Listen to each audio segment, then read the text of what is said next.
Let's move on now and get Alfred Kemapabo of the Secretary General of IYC. What's going on with this NDDC, the back and forth? How do they get past all of this and bring actual development and allow this agency and ministry achieve the purpose for which it was set up? Thank you for coming on, Mr. Kemapabo, today on the program. So this is not new to you. You heard all of this previously. What is your thinking just listening to all of this going back and forth? Firstly, for us over here in the Niger Delta, especially to critical minds, this whole thing is a bunch of shame to all of us. We're not proud of it at all. But let us also tell you that the federal government cannot excuse herself from this shame that is put on the people of the Niger Delta. Every time we come on national TV and we come to speak about the need for the development of the Niger Delta, and it now looks like when the opportunity is given to us, this is what we can do. This is just all what we can do. But that's not true. Firstly, the appointees into the NDDC are responsibilities of the president to appoint. So it's the president and the presidency that has appointed people with this amount of incapacity into the board. Secondly, let me further state this. First, the interim management committee that is superintending over the NDDC is not even known to the laws establishing the NDDC. So we need to begin to ask, how did the president and the presidency come about superintending over the NDDC with an interim management board when the laws establishing the NDDC clearly provides for an established board? This whole thing started in this President Buhari's administration, you know, when Wani Ibim Seminary was almost a sole administrator in NDDC. So you cannot take away the fact that the corruption starts from the presidency and extends to her proxies that she uses in the Niger Delta. Because number one, you now begin to ask that why would any president or any presidency deploy an interim management committee that is not known to law and substitute that interim and substitute an established board, a board that can be established over it. Now, don't forget that I was in your studio and we discussed how members into the board of NDDC had been nominated and cleared by the Senate, but there were teething problems of the inappropriate positioning of the board members, and all we expected for them to do was to clear them or appropriately position them and clear them. But they were bent on forcing on us an interim management committee. In other words, respectfully, but this is true, as if they wanted to deploy their puppets over us so that they can continue to siphon money from the Niger Delta Development Commission to areas that are not of the interest of the Niger Delta people. So that is just what has happened. As much as it's a shame, it's a bigger shame to the president and the presidency who has gone about these duties unlawfully. Secondly, let me also tell you, like the other speaker said, the laws establishing the Niger Delta Development Commission does not say that it has to be supervised by the Ministry of Niger Delta. After all, the Ministry of Niger Delta was established far after the Niger Delta Development Commission was also established. The Niger Delta Development Commission was established as an interventionist agency to be supervised directly from the presidency and not under any ministry. Go into the fiscal analysis of it. I came in your studio and I told you, I said, the budget of the Ministry of the Niger Delta is just about 24 billion naira, but the budget of the Niger Delta Development Commission is about 100 billion naira. Where on earth do you see the mandating of a 24 tons to tow about 100 tons? It doesn't happen anywhere. It is an orchestrated plan by the presidency to blackmail all of us, as if in the Niger Delta we don't have competent hands and we cannot run our institutions, as if all of us are criminals and we don't care about our institutions. It is not true. Don't forget that we gave up lives, we gave up properties. People died in their numbers. Let me come and ask you. Delta is okay, just hang on a minute. Now, well, the thing is, look, there will always be different perspective about some of the things that are going on, but facts will be facts. Concerning the forensic audits, I mean, at some point, I heard Mr. Johnson say, no audit is going on, well, some audit is going on. So how should they approach this forensic audit? Because facts that emerge or documents or figures that emerge from there, who knows, can it be controverted? How should we proceed with this forensic audit so that whoever has questions to answer be made to answer those questions? Or we'll unearth them first. Chamberlain, I was in your studio, if you can recall.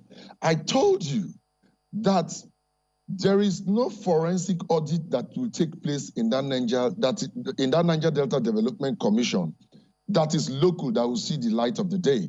I had also recommended months back in that your studio that if they really want to take on a forensic audit of the Niger Delta Development Commission, they should contract it to the Big Five, the KPFGs, the Goldman Sachs, and the others. They should be foreign forensic auditors. I had also told you, not like I'm saying it now, in that your studio, that the forensic audit, if allowed to be supervised from the Ministry of Niger Delta and our proxies and the related people from within us, it will be another round of scam. I told you. So answering that question, I will only go back to what I had said to you in your studio and on Channels Television, that the forensic auditing of the NDDC should be outsourced to a foreign and reputable forensic firm. That does not mean it will come out 100% because they also have their flaws, but at least they will be more accountable than these local proxies who are contracted forensic audits to further perpetuate forensic corruption. Well, I guess maybe the presidency may have gone ahead of you on that one, because from reports that we heard since November of last year, they are talking to some of these auditing firms that you referenced. Well, the question that I'd like to ask you is that, you know, the NDDC, since 2000, when it started, and of course the law stipulates that the member states, the 9 member states, should rotate the chairmanship. And since that time until now, with all kinds of things, all kinds of reports have gone back and forth about sleaze in the Niger Delta. For you and the IYC, how far back does this date? We've heard Mr. Johnson's perspective on that, picking documents here and there, but for you, how far back does that sleaze go? You see, we have said that one of the biggest problems of the NDDC is the over-politicization of the NDDC. The NDDC has always been a tool for political funding. Any person who wants to be governor, you lash on the NDDC. Any person who wants to conduct the expropriation of our funds to the disadvantage of the region is the NDDC. So it's as far back as it's even been created. But you see, its root stems from the corruption in the Nigerian state. But that is not the point. The point is that we can get it right. And so that is why we requested that the presidency should deploy enough time and enough will from the presidency to appoint people of reputable character, possibly people from the extraction of the pool of people who fought for the emancipation of the Niger Delta, the development of the Niger Delta, some of whom even gave up their lives for the creation of the Niger Delta and their time. Some of these people who fought for this creation are still alive. Fetch it from their pool. Also fetch from the professional pool of people from the Niger Delta. Let me tell you this. The federal government at every point in time is technically and tactically undermining the people of the Niger Delta. It is only in the conversation concerning the Niger Delta that the federal government only engages either old people who have their relevance in their old age or only militants. Who told you that here in the Niger Delta, we don't have our graduates from the Oxbridges, the Harvards, the LSEs, the Manchesters, the John Hopkins, and the best of the schools, the UNILAGs, the University of Ibadan, and the University of Calabar? Who told you we don't have them in the Niger Delta? But at every point in time that the case in the Niger Delta comes out, the federal government is always good at engaging militants or people who may not do these jobs. The federal government is always concentrating on when it comes to the issues of the Niger Delta, they always want to have chariots lead horses in the Niger Delta. This is not just peculiar to the NDDC. Look at what is happening in the Amnesty Office. The Amnesty Office too, the presidency will always deploy people who have incapacity, who have no knowledge of the operations of the Niger Delta, who have no knowledge of the struggles of the Niger Delta, who have no touch with our people, either because they were their classmates in the Nigerian Defense Academy, or they were their tutors in Kuru or wherever. That is what they usually do. Look at what is happening even in the presidency has deployed acting people of northern extraction to superintend over it. Let me ask you this, because, pardon me, if I could, quote or paraphrase Senator Abe at some point, I think I remember him saying on the floor of the Senate that in this country, if you're not violent or be forceful about saying or carrying out certain things, that you will not be listened to. And he thought that that is something that needs to be corrected in this country, that those who seem to be gentle, going about things in that way, may not necessarily get to be heard. So to that extent, perhaps to say it's not just that it's something that's going on in the Niger Delta. He was talking largely about what he see or has seen happen in the country, but specifically about those who have been appointed to head those positions. They're Niger Deltans. So the president, what more can the government do year on year? I mean, one administration to the other.